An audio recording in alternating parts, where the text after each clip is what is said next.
Jésus est là, il va t'amener au mois de février qui commence avec F, qui sera un mois de faveur pour toi. Et qui va t'amener encore au mois de mars. Retenez ça bien, ça sera un mois merveilleux.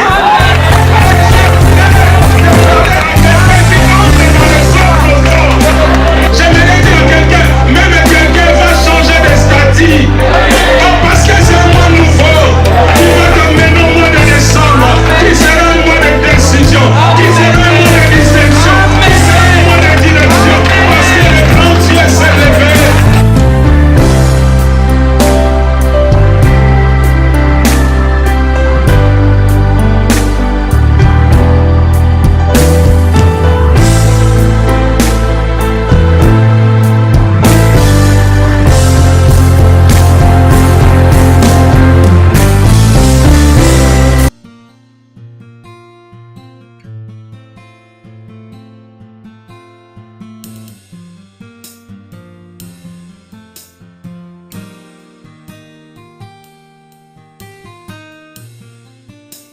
Que le diable est limité.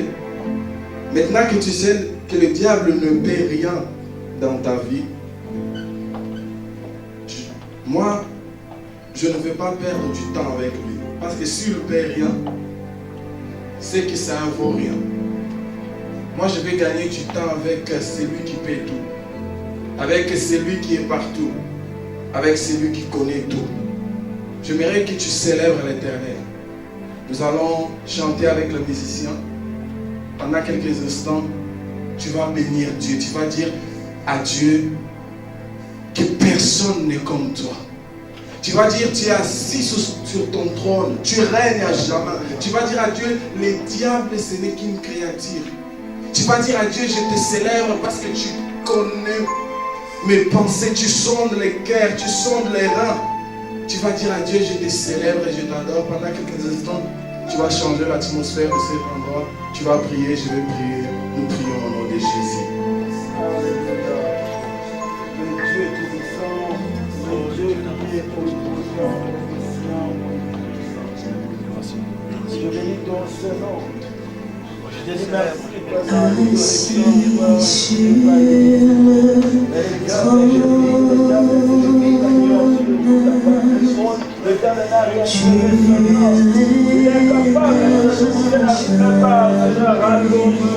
même à prolonger la vie, Seigneur.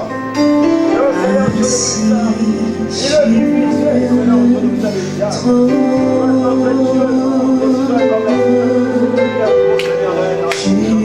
La Bible dit que l'Éternel est tout puissant, que la voix de l'Éternel est puissante et majestueuse, que la voix de l'Éternel fait trembler les terres, que la voix de l'Éternel fait entier les gens, que la voix de l'Éternel entende les terres,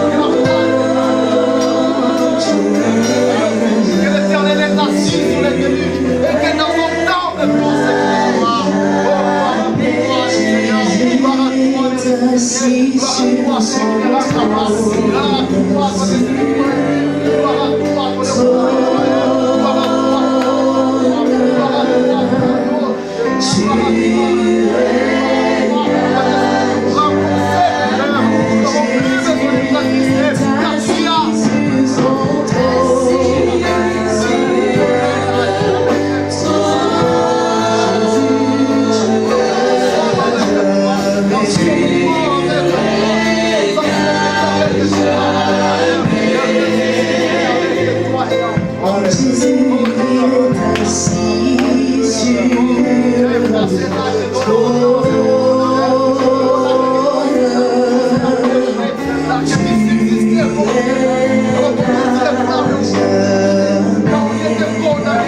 tu les as livrés au spectacle.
Les jours, le diable a dit que je monterai au ciel. Et je vais établir mon trône du ciel sur la terre. Et du ciel, l'Éternel a répondu, Michael, qui est contre toi?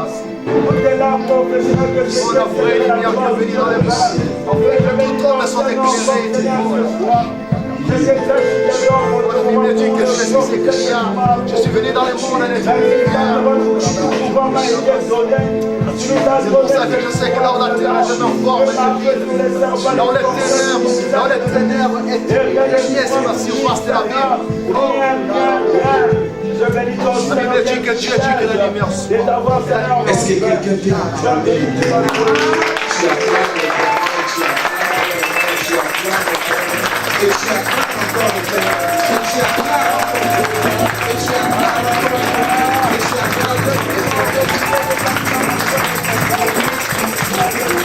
Amen.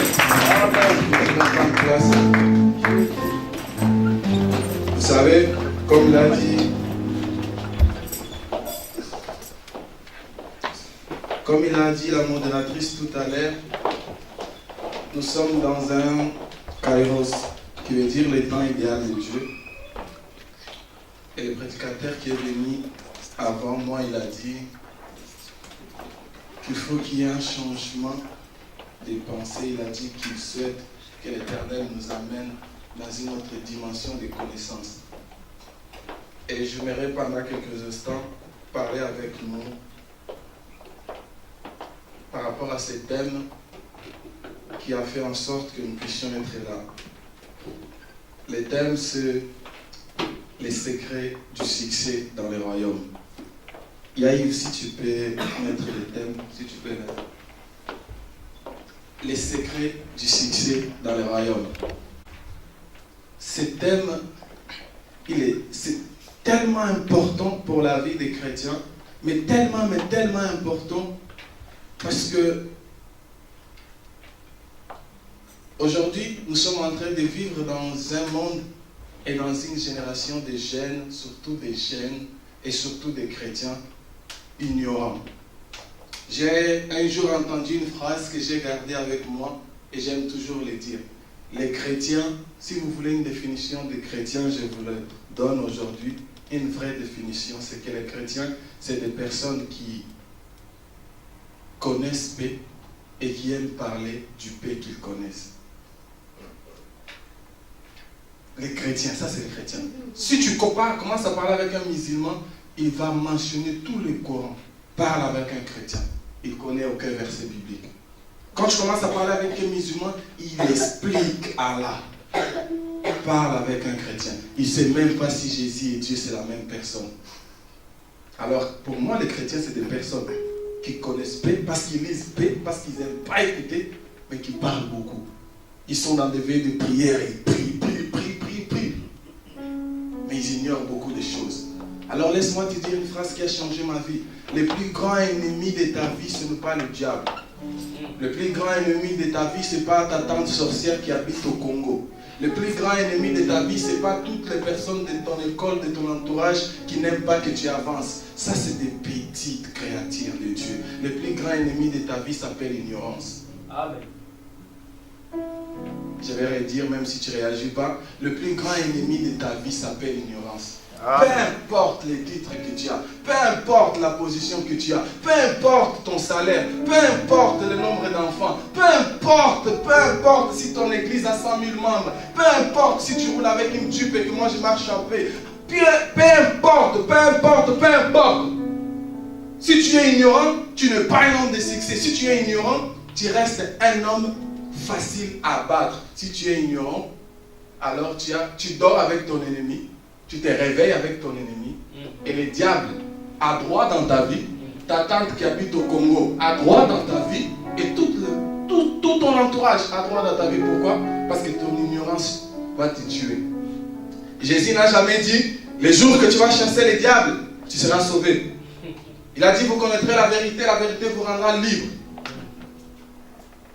C'est le manque de la connaissance de la vérité qui tue beaucoup de personnes.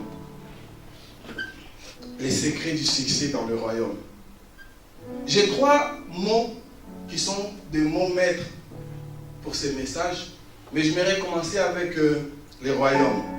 Parce que parmi les trois, succès, secret et royaume, les royaumes, c'est les mots que je suis sûr de moi qu'on entend peu à l'église. On n'entend pas parler du royaume à l'église.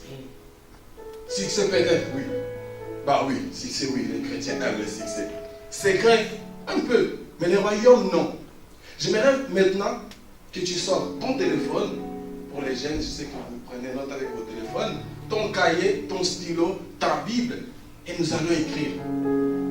Parce que je suis venu aujourd'hui avec un objectif de te rendre un homme, une femme rempli de connaissances et de faire de toi un homme et une femme de succès. Juste ça.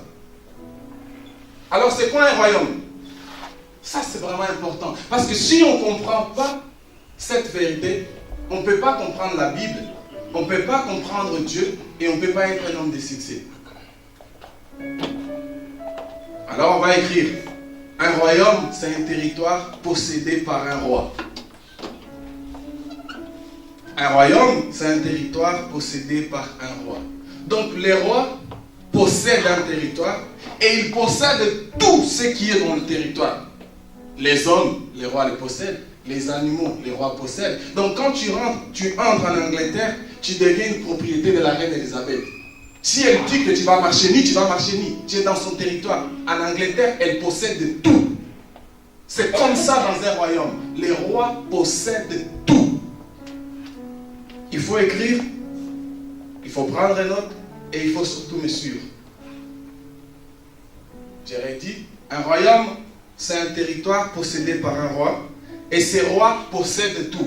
Voilà pourquoi un roi est appelé seigneur. Le mot seigneur veut dire celui qui possède tout. Voilà pourquoi dans les temps anciens, les esclaves appelaient leur maître seigneur. Donc la personne qui me possède. Voilà pourquoi la Bible dit que l'homme est le seigneur de la femme. Donc quand tu épouses une femme, cette femme elle t'appartient, elle devient ta propriété privée. Donc elle doit t'appeler seigneur. Quand tu appelles quelqu'un seigneur, ça veut dire que tu es en train de dire tu me possèdes. Je suis à toi. Si tu me dis va à gauche, je vais à gauche. Si tu me dis va à droite, je vais à droite. Et un roi est appelé seigneur. Ça c'est important. Et dans ce territoire que les rois possèdent, et où il est seigneur, il doit régner sur un peuple. Et on appelle ce peuple les citoyens. Ça c'est important. Il faut écrire.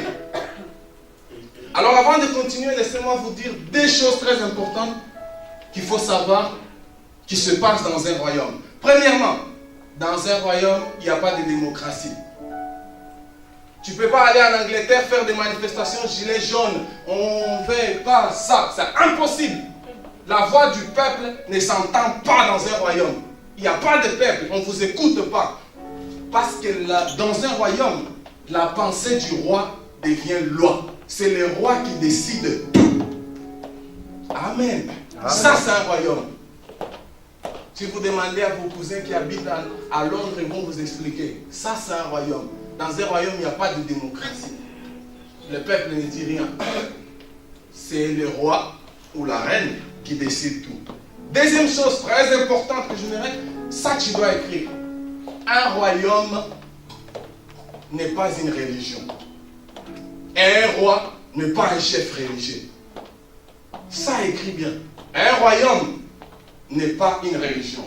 Un roi n'est pas un chef religieux. Tu écris, c'est bon? Maintenant, laissez-moi vous présenter le royaume dont nous parlons aujourd'hui, le royaume de Dieu. Et est-ce qu'il monte un peu ton piano, s'il te plaît? Le royaume de Dieu. 1 Timothée, le chapitre 1, le verset 17. Yaïf. 1 Timothée 1, le verset 17. Pour la Bible, nous allons lire ensemble. Comme ça, nous allons la même version et comme ça, on va comprendre ensemble. 1 Timothée 1, le verset 17.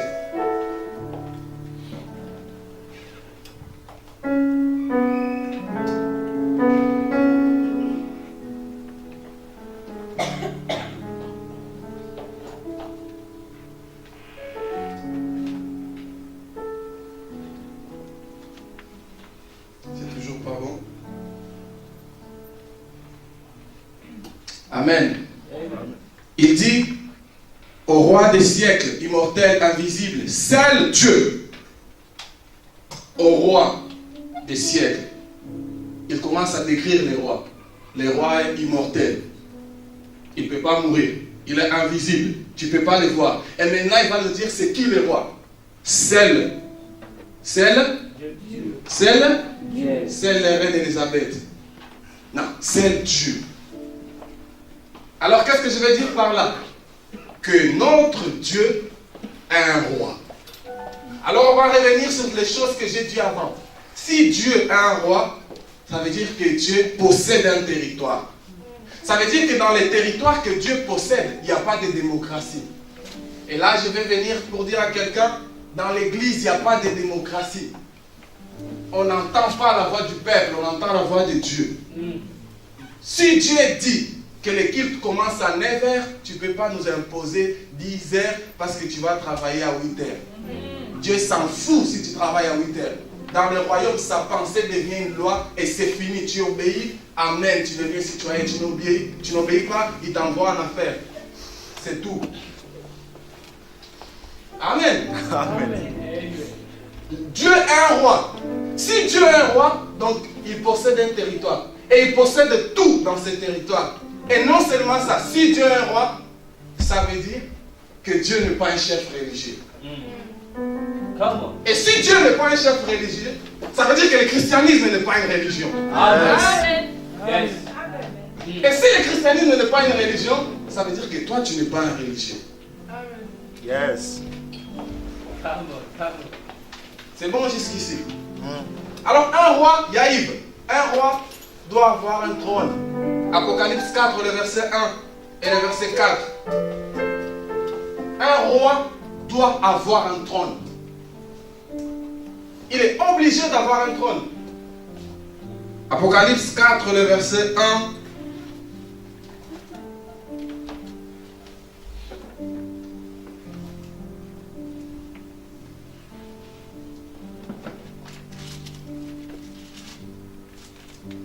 Prends le verset 2 directement.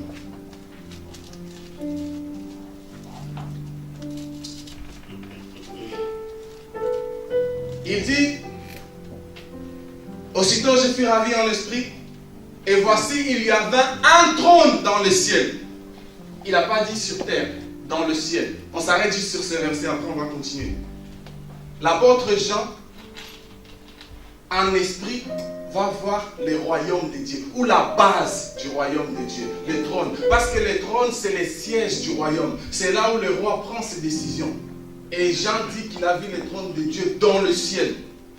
J'aimerais dire à quelqu'un, nous faisons partie d'un royaume.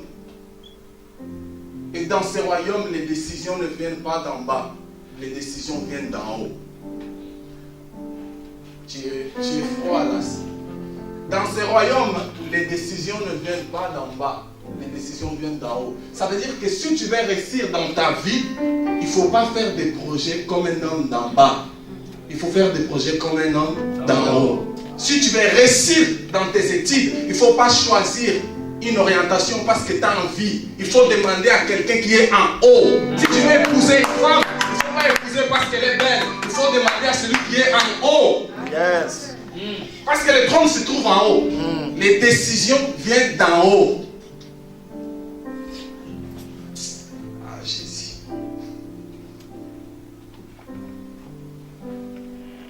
Yaïv, le verset suivant. Verset 3.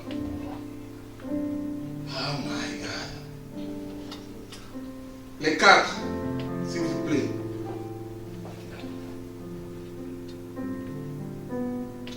Écoutez ça. Autour du trône, j'ai vu 24 trônes.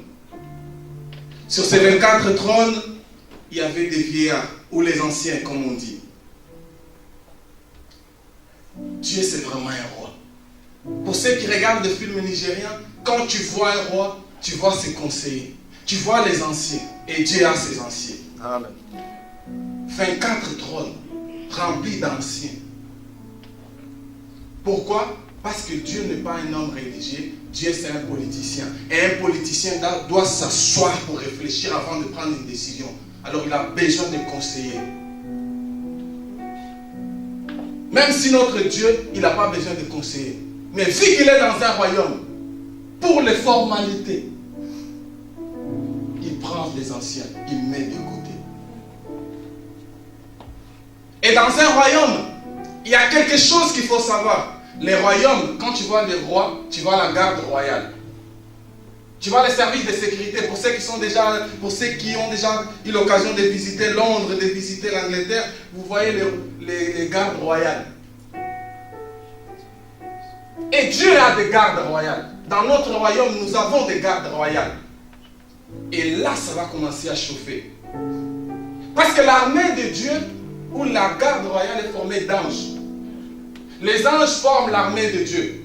Les anges forment les services de sécurité du ciel pour les rois et pour les citoyens du royaume. Peu importe l'endroit où les citoyens se trouvent. Oh. Peu importe l'endroit où les citoyens se trouvent, les services de sécurité du ciel doivent garder les citoyens. Voilà pourquoi la Bible dit que l'ange de l'Éternel campe autour de qui? De Satan. Campe autour de qui? De qui? Pourquoi? Parce que tu es un citoyen du royaume de Dieu. Et j'aimerais dire à quelqu'un, les services de sécurité et les services d'émergence servent à faciliter ta vie. Pourquoi? Parce que là où tu dois combattre, c'est les services de sécurité qui combattent. Là où tu devais prendre soin, c'est l'émergence qui prend soin. On va prendre un exemple tout bête. Ma femme, elle fait une crise. Et j'ai réveillé ma femme et il n'y a rien. J'appelle qui? J'appelle qui? L'ambulance. Les pompiers, j'appelle. Ils vont faire quoi? Ils vont faciliter ma vie. Ils vont venir prendre soin de ma femme pour moi. Alors je vais dire à quelqu'un, à chaque fois que tu es dans le besoin, en tant que citoyen du royaume de Dieu, tu dois appeler Dieu. Et Dieu envoie les pompiers, il envoie les anges. Et à la place que tu pries et que tu cries comme un fou, les anges travaillent et toi tu dors. Ah, tu ne comprends pas. Quand tu as un problème avec quelqu'un, si quelqu'un vole ton téléphone, tu appelles la police. Et la police vient, peu importe où cette personne est, la police va aller chercher cette personne. Alors si tu penses que le diable a volé quelque chose dans ta vie, appelle la police. Appelle, parle avec Dieu. Dieu va envoyer les anges. Et toi tu dors, les anges vont aller les chercher. Amen. C'est pas aux citoyens de combattre, c'est à l'armée de combattre. Il y a une phrase que je déteste. L'église c'est l'armée de Dieu. Faux, archi faux. L'armée de Dieu c'est les anges. L'éternel Dieu des armées. L'armée c'est les anges. Quand Élisée a dit à Dieu d'ouvrir les yeux de son serviteur n'a pas vu la montagne remplie de pasteurs bêlés, d'évangélistes Amire. Il a vu la montagne remplie d'anges. Donc l'armée de Dieu, ce n'est pas moi. Un citoyen ne peut pas faire partie de l'armée. Le citoyen est un citoyen. Un homme de l'armée, c'est un homme de l'armée. Yes. Les anges font partie de l'armée. Michael fait partie de l'armée. Il existe pour combattre. Alors à chaque fois que tu sens que tu as besoin, appelle les services d'émergence, appelle les anges. Les anges sont là pour travailler pour nous. On a dit tout à l'heure, quand Dieu a vu que Lucifer a commencé à monter en orgueil, Dieu a dit ok, c'est bon. Il a appelé les services d'émergence, il a dit Michael vient avec l'armée, frapper cet enfant, chasser l'enfant. Quand Daniel priait, Dieu a dit Gabriel va répondre. Il était bloqué. Dieu a dit Michael va aider. Les services de communication faits pour donner, on le bloque. Dieu envoie les services de sécurité. Pendant tout ce temps, Daniel il était en train de faire quoi? D'envoyer les flèches? Non. Il était en train d'adorer. Il était en train de gêner. Il était en train de se purifier. Ne perds pas ton temps à faire le travail de la police. Tu ne fais pas partie de la police. Ne fais pas le travail des anges. Je ne suis pas en train de te dire qu'il ne faut pas combattre. Le combat spirituel est vrai. Mais je suis en train de te dire de ne pas faire le travail des anges. Les anges ont leur travail.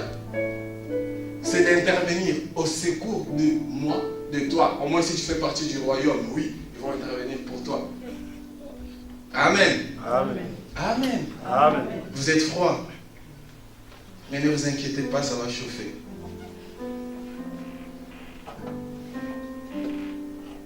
y a quelque chose de très important que je voudrais dire avant de continuer.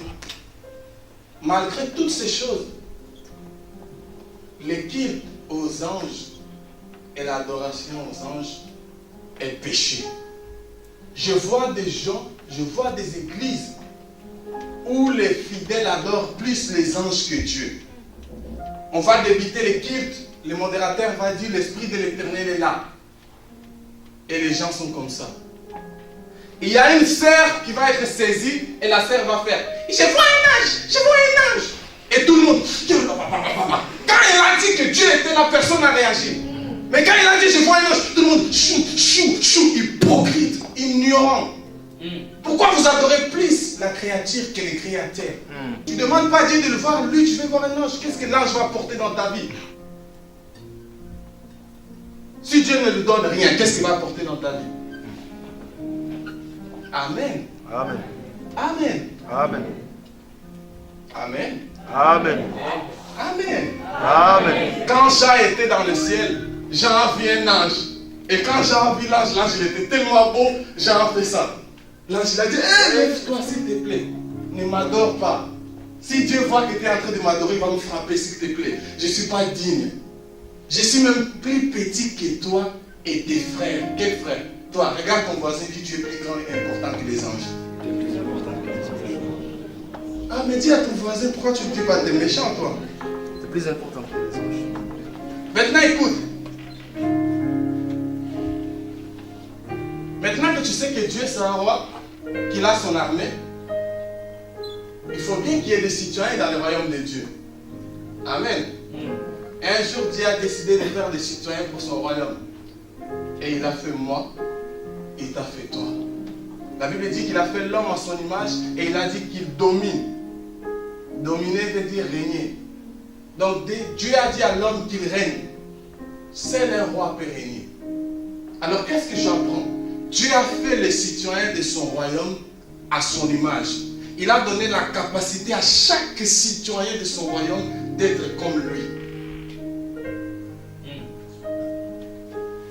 Maintenant, écoutez bien. Les sièges se trouvent dans le ciel. Et Dieu un jour assis, il a dit, je dois élargir mon influence. Le pouvoir d'influence de Dieu, il avait envie, il a dit non, je ne vais pas me limiter au ciel, je vais élargir le pouvoir de mon influence. Je vais dominer encore, je vais encore un autre territoire. Et il a dit, je vais faire la terre. Il avait déjà les ciels, parce que la Bible dit au commencement, Dieu créa les cieux et la terre. C'est qu'il a commencé par les ciels. Quand il a fini les ciels, il a dit, mais ça ne me suffit pas, le territoire il est petit. Je suis un roi tellement grand, je vais faire encore quelque chose. Il a fait la terre. Écoutez, les ciels et la terre sont des royaumes qui appartiennent à un même roi, Dieu. Mais, écoutez bien, la terre a été créée à l'image du ciel.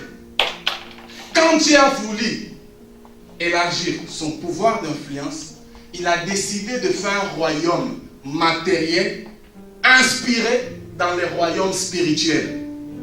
La terre a été faite inspirée du ciel.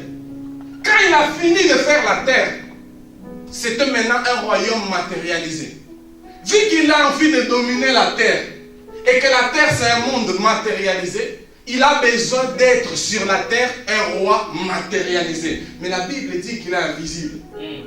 Alors il s'est dit, vu que moi je suis invisible, je vais rester dans mon royaume invisible spirituel.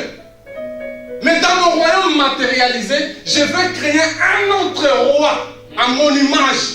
Un roi matérialisé pour un royaume matérialisé.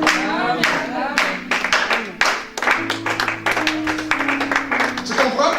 Un roi matérialisé pour un royaume matérialisé. Qu'est-ce que j'apprends? Que chaque être humain a été créé comme un roi, pour dominer, pour régner. Donc, chaque être humain a été créé pour élargir le pouvoir d'influence de Dieu. Amen. Vous comprenez? Yes. Je vais le dire. Chaque être humain a été créé pour élargir le pouvoir d'influence de Dieu. À chaque fois que Dieu te voit, il a besoin que tu manifestes son pouvoir sur terre à tel point qu'il reçoit toute la gloire. Dieu ne t'a pas créé juste pour venir ici pour commencer à acheter des cabelles ou les filles. Non. c'est pour élargir son pouvoir sur terre. Amen. Amen. Donc, quand j'ai dit les succès du royaume, ou les secrets du succès dans le royaume, je suis en train de parler des secrets qui vont te permettre à toi, qui vont me permettre à moi d'être un bon roi sur terre. Les secrets qui vont permettre à ce que moi, David, toi, Daniel, toi, Jésus, que nous puissions élargir le pouvoir d'influence de Dieu sur terre. Amen. Amen. Amen. Amen. Je vais prendre le deuxième mot de ce terme. C'est succès. Vous savez, je vais parler du succès comme la réalisation de soi. Je vais parler du succès ou d'un homme de succès comme quelqu'un qui est réalisé ou qui se sent réalisé. Vous comprenez? Il y a beaucoup de personnes qui marchent sur terre. Il a 18 ans, il a 20 ans, il a 30 ans, il a 50 ans, il a 60 ans, il a 70 ans, mais il ne se sent pas réalisé. Donc il se sent inutile.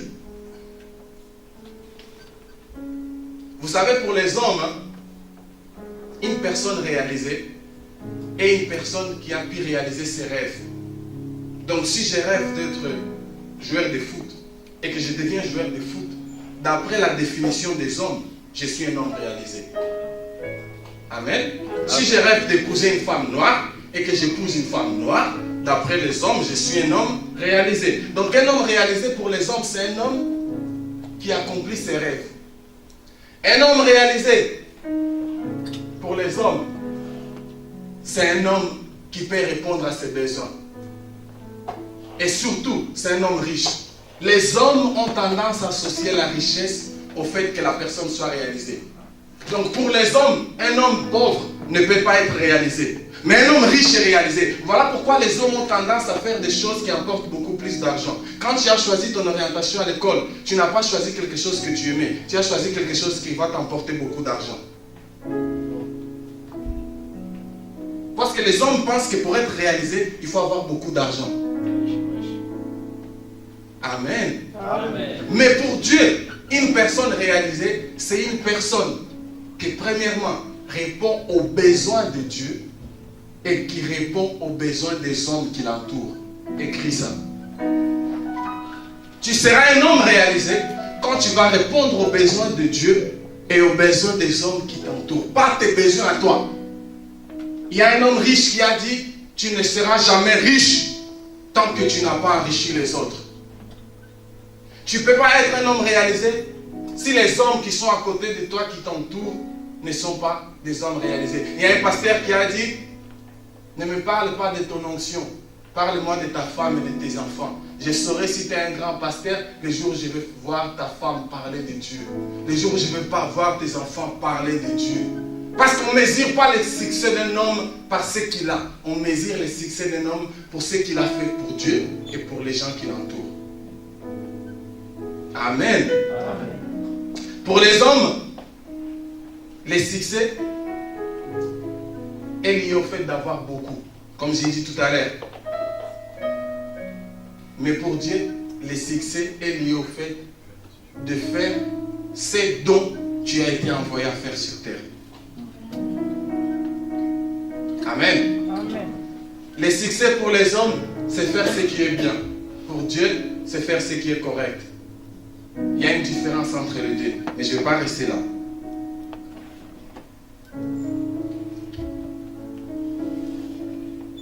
J'ai dit que pour les hommes, le succès, c'est faire ce qui emporte beaucoup. Mais pour Dieu, c'est faire ce dont on a été envoyé à faire. Donc si Dieu a envoyé ma sœur sur terre pour avoir une seule entreprise et qu'elle ouvre 10 églises sans ouvrir une seule entreprise, pour Dieu, elle a échoué. Ce n'est pas une femme de succès. Pour les hommes, le succès, c'est faire beaucoup.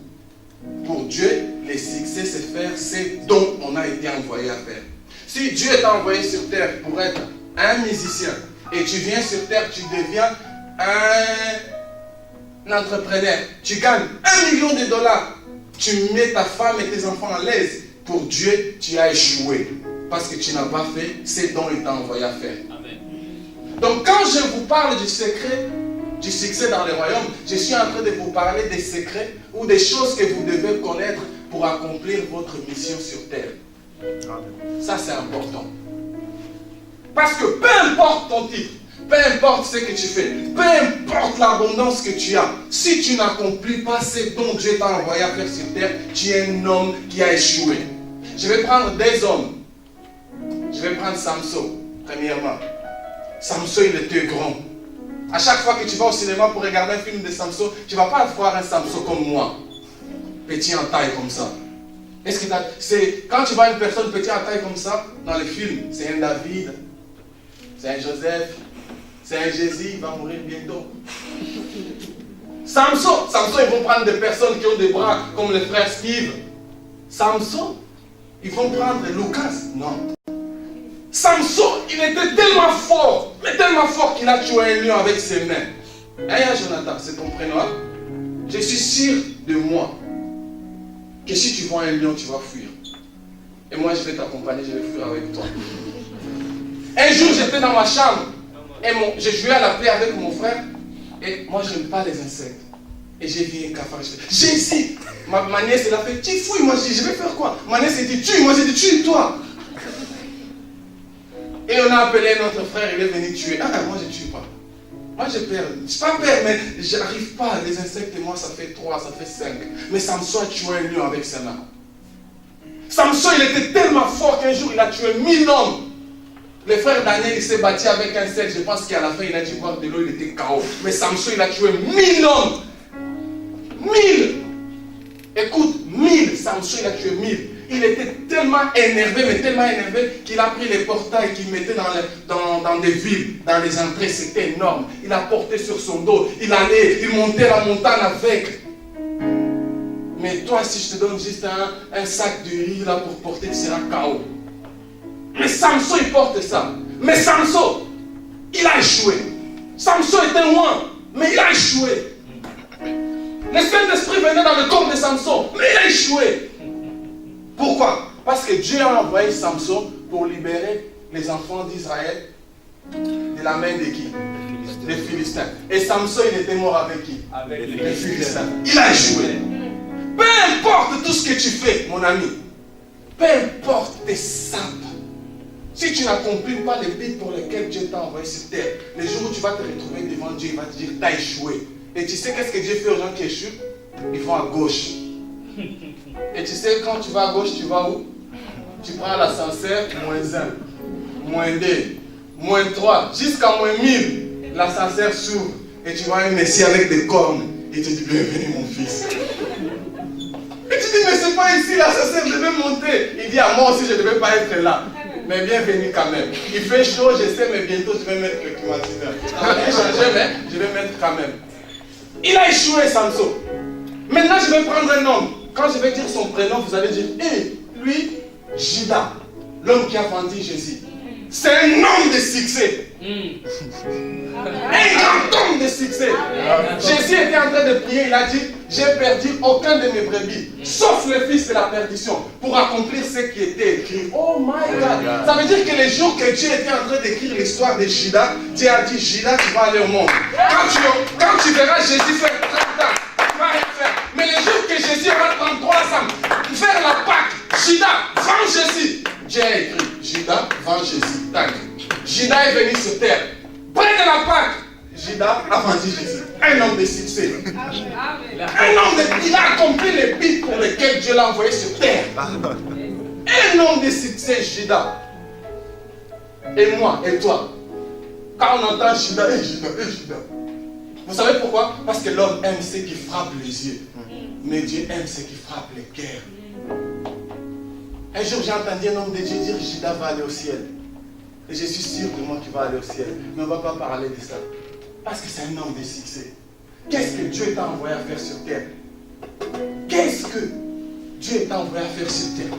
Je vois les gens courir derrière des choses juste pour avoir beaucoup. Je vois les gens qui n'ont pas été appelés à être musiciens venir à la répétition, s'asseoir. Tu passes 20 ans en train de répéter avec les musiciens alors que tu n'es pas fait pour être musicien. Tu vas passer 20 ans là-bas, tu vas gâcher 20 ans de ta vie. Qu'est-ce que Dieu t'a appelé à faire sur terre? C'est simple comme boire de l'eau. C'est simple. Si tu n'accomplis pas les buts pour lesquels tu es venu sur terre, mon frère, tu es un homme et une femme qui a échoué. Vous savez, il y a certaines personnes qui ont été créées juste pour être mères. Le but pour lequel Dieu a créé Élisabeth, c'était juste qu'au moment de Dieu, Élisabeth enfante Jean-Baptiste. Et Jean-Baptiste introduit Jésus dans le ministère, c'est fini. Donc à partir du moment qu'Élisabeth enfante Jean-Baptiste, c'est une femme de succès. Qu'est-ce que je veux dire par là? Peu importe si Dieu t'a envoyé sur terre à faire un paix. Fais les paix que Dieu te demande. Ne fais pas beaucoup que Dieu ne te demande pas. Saoul, c'est un homme vraiment à ne pas prendre comme exemple. Saoul, c'est un homme qui a vraiment échoué. Dieu a dit à Saoul, va dans les camps des Amalécites, tue tout le monde. Les animaux tuent, même les fourmis. Dieu a dit même les fourmis, bon macaque. Et Saoul arrive là-bas. Il commence à tuer. Et il arrive devant le roi. Il regarde le roi dit Saoul ne tue pas. On va partager quand même quelque chose. Saoul a dit mettez-les de côté. Il a continué à tuer. Et il a vu les animaux. Il a dit mais si je ramène ça en Israël, ça c'est des offrandes à donner à Dieu. Qu'est-ce qu'il est en train de dire? Dieu m'a demandé de tuer tout. Mais moi, je peux faire plus que ce que Dieu m'a demandé. Ne cherche jamais à faire plus que ce que Dieu t'a demandé. Tu vas passer à côté. Il a ramené les animaux.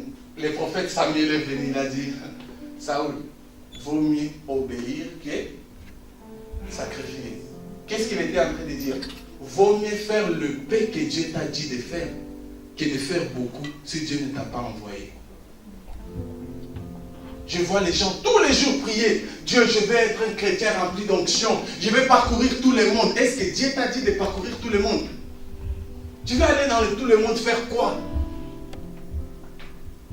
Avant de commencer à prier, demande à Dieu, qu'est-ce que je fais sur terre? Quand il t'explique, commence à prier par rapport à ça. Parce que si Dieu t'a créé pour être juste pasteur, un exemple tout bête, et que ton influence va rester en France, même si tu demandes à Dieu, je vais prêcher à New York, je vais prêcher au States, tu n'iras pas.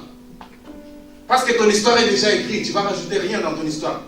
Alors, à la place de perdre ton temps, cherche pourquoi tu es sur terre et commence à développer ça par la prière. Est-ce que tu peux acclamer pour Dieu?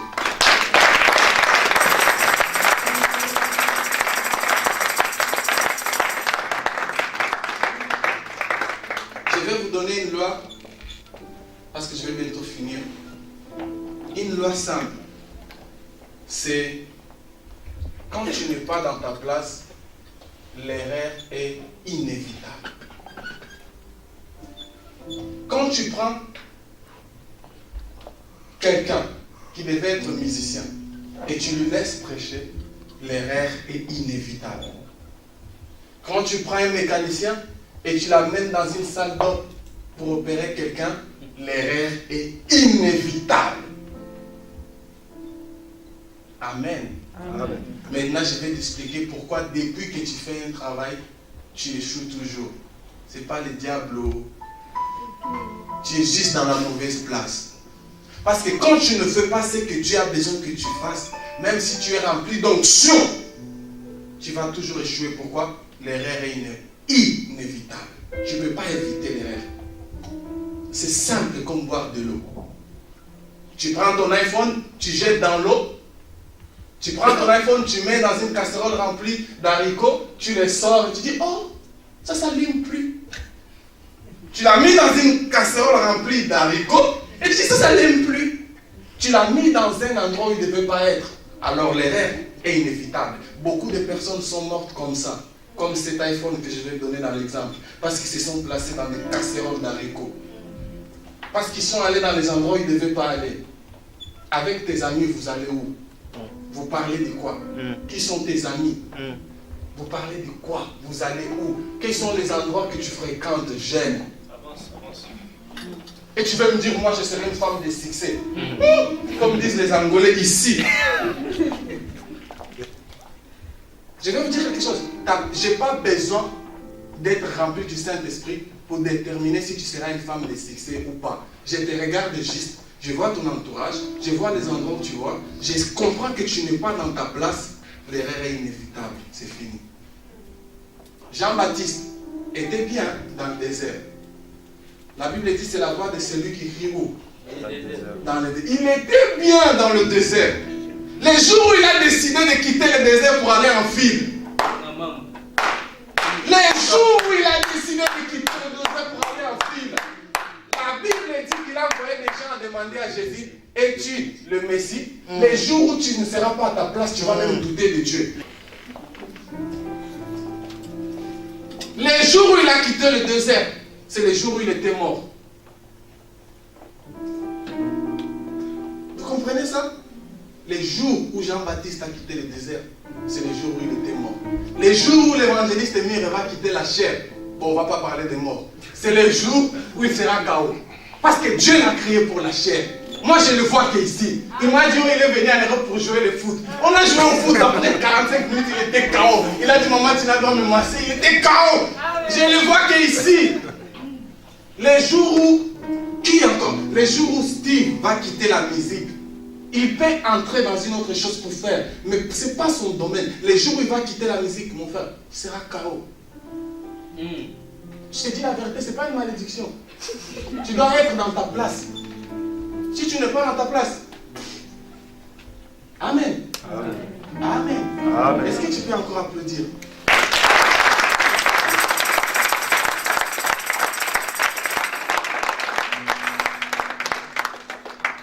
Alors je vais vous donner une loi et je vais finir par ça. Le 23, la sœur Grace elle avait parlé de ça et je vais vous donner ça comme une loi que tu dois savoir pour être une femme et un homme de succès.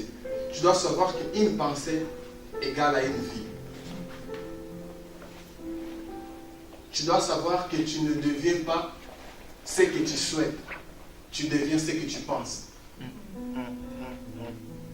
J'ai vu beaucoup de personnes dire, je souhaite pour 2019 que les choses marchent. Et j'étais de côté. Mais tu as aussi souhaité en 2018, ça n'a pas marché. Tu as aussi souhaité en 2017, ça n'a pas marché. Parce que l'homme ne devient pas ce qu'il souhaite. L'homme devient ce qu'il pense. Salomon dit, il est comme les pensées de son âme. Tu n'as pas besoin d'aller loin. Si tu es pauvre, ce n'est pas ta tante qui est au Congo, c'est tes pensées qui sont pauvres. L'homme est le résultat de ses pensées. Si tu es belle, ma soeur, si tu es belle, c'est parce que toi tu penses que tu es belle. Comment si tu as pensé que tu es moche, tu verras. Les gens vont te dire, hey, cette soeur elle est dégueulasse. Hein? L'homme est le résultat de ses pensées. Alors ma question pour toi, toi qui désires être un homme de succès, toi qui veux toucher le monde, toi qui veux impacter tout, qui veux avoir une famille, qu'est-ce que tu penses de toi-même? Qu'est-ce que tu penses de toi-même? Qu'est-ce que tu penses de toi-même? C'est simple comme boire de l'eau. Tu me dis qu'est-ce que tu penses de toi et je te dirai, mais aujourd'hui, comment tu vas finir ta vie? C'est simple. C'est simple. Qu'est-ce que tu penses de toi? Il y en a qui pensent, oh mais moi je pense que Dieu m'a fait juste pour être femme de pasteur. Alors quand ils épousent un pasteur, c'est fini, ils croisent les bras. Parce que c'est maman pasteur. Elle est en train de tuer sa vie. Les jours où j'aurai ma propre femme, je vais te dire, maman, tu n'es pas femme de pasteur. Si tu es pasteur, tu es pasteur. Si tu chantes, tu chantes. Si tu danses, tu danses. Ton ministère, c'est ton ministère. Ne viens pas s'appuyer dans mon ministère. Moi, ça pasteur accomplis la raison pour laquelle tu es venu sur terre. Je ne veux pas que les jours où je serai devant Dieu, Dieu me dise, ah, elle n'a pas accompli sa raison à cause de toi. Parce que tu le présentais, maman pasteur.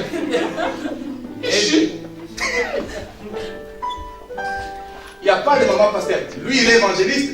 Elle chante à la chorale comme Évangile et Maman Tina. Chacun accomplit son ministère. Amen. Amen. Qu'est-ce que tu penses de toi?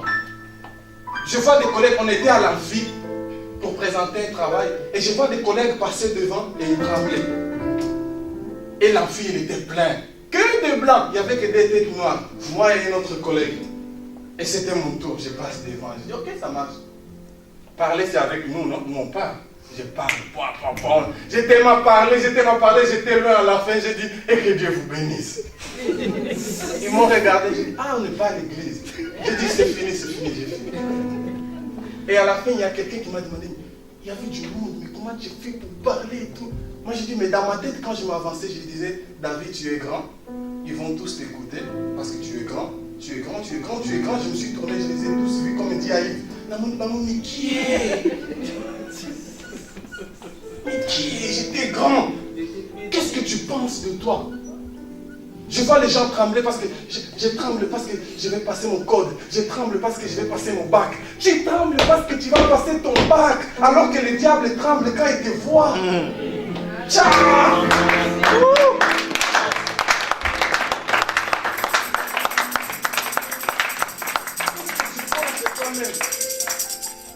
Qu'est-ce que tu penses de toi? L'apôtre Paul dit, ne vous conformez pas au siècle présent, mais soyez transformés par le renouvellement de vos pensées. Qu'est-ce qu'il est en train de dire? N'acceptez pas la pensée que le monde dit de vous. Ne sois pas ce que le monde dit que tu es.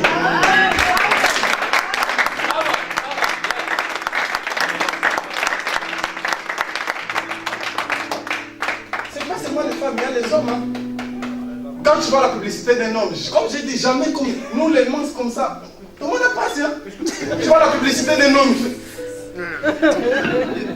Alors, tout le monde pense que dans le siècle 21, pour être un homme, il faut être musclé. Voilà pourquoi il y a Yves, quand il m'amène à la salle, il me dit pompe et vengeance. Moi, ils aiment ma parole, pompe et vengeance. Et moi, ça m'arrête, je dis à Yves, non, pas de toi, continue. Ça, c'est pas mon ministère. Tu n'es pas obligé d'être musclé pour être fort. Vraiment. C'est pas quelqu'un qui est musclé. Amen.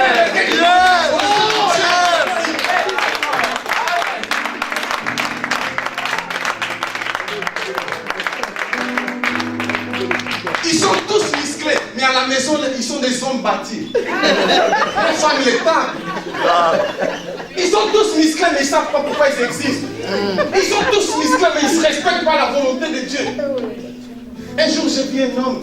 Je me souviens quand j'étais en Angola, on m'a amené à prêcher quelque part.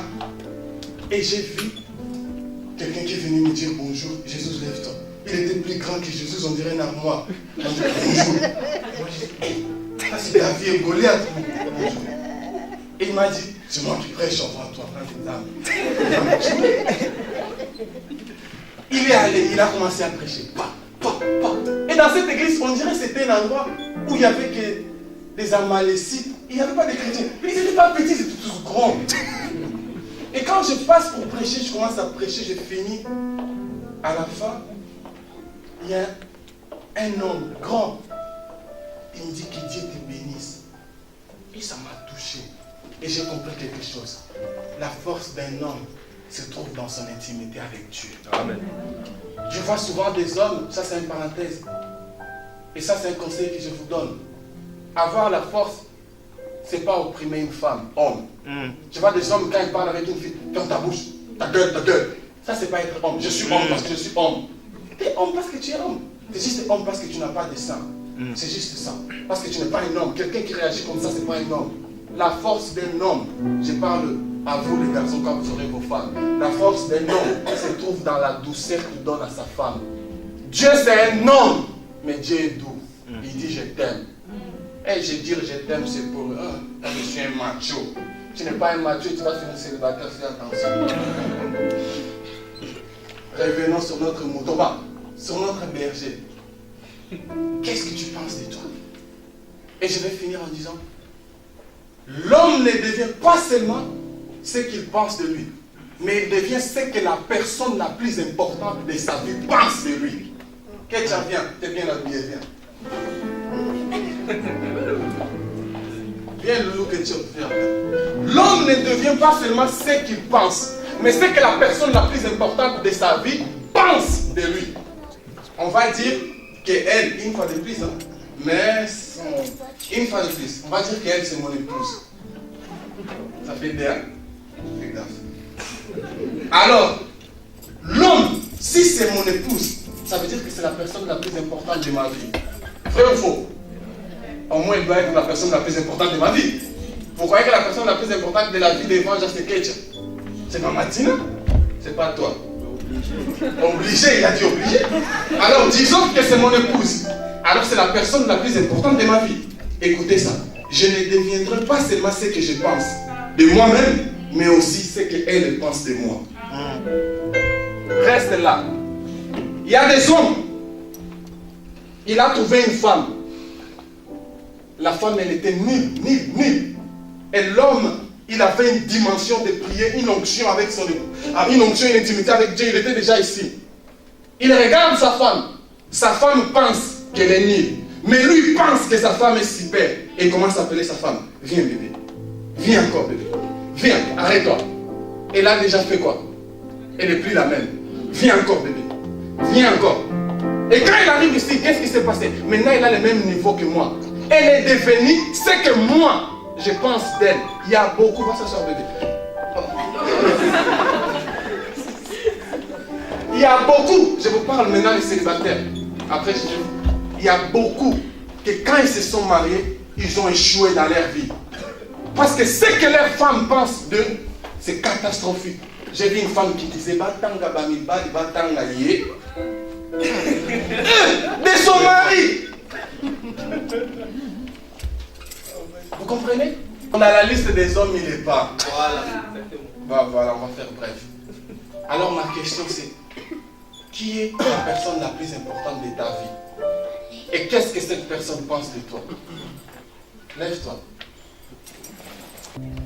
J'aimerais que tu pries à Dieu. Tu vas dire à Dieu, aujourd'hui, j'ai su que le diable ne pouvait rien dans ma vie. Mais aussi que je dois connaître la raison pour laquelle tu m'as créé. Et aussi que je dois penser comme toi. Mais toutes ces choses, je peux que avec l'Esprit de Dieu. Seul le Saint-Esprit peut te révéler qu'est-ce que Dieu pense de toi. Seul le Saint-Esprit peut te révéler pourquoi tu es venu sur terre. Moi, je vais prier.